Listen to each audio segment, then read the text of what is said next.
for driving the next generation of safety, and it consists of 3 pillars. First is continuing strong oversight and enforcement that is data-driven. Second is advancing more proactive safety-based programs that identify and eliminate risk well in advance of an accident.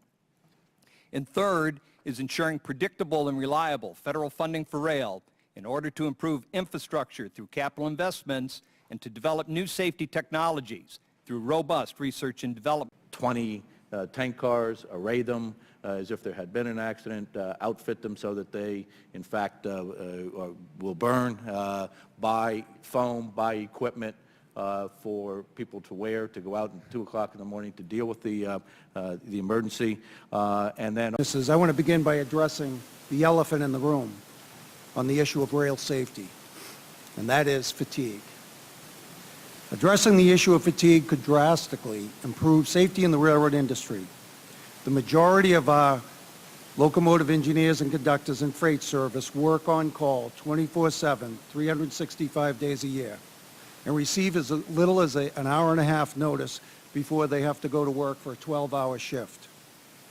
But if you get a catastrophic derailment on that bridge, you shut down the Mississippi River, you'll find out how quickly the economic numbers will go out the roof, as that's the major grain port and things being shipped. So I'll leave it to the experts to, how does it work in terms of coming together, and how do we address that piece of it, that this is an infrastructure deficiency that is just waiting for an accident to happen, as my mayor said? Could you explain why the NTSB has determined that the current tank card, the DOT 111, is not suitable for the transport of crude oil?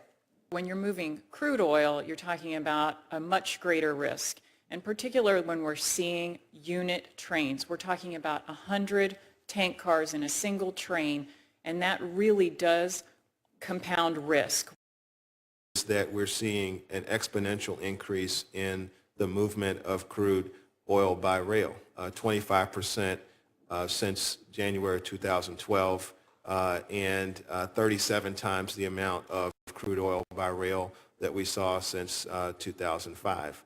With that kind of capacity coming onto the system, it is going to have other impacts. Technology, real-time data about what's happening on the rails. You're absolutely right. We have to know when we have a track problem so that we can prevent it. We know that there's some technologies that can be deployed. The industry thinks they have some technologies. We need to amp that up with Federal Railroad Administration.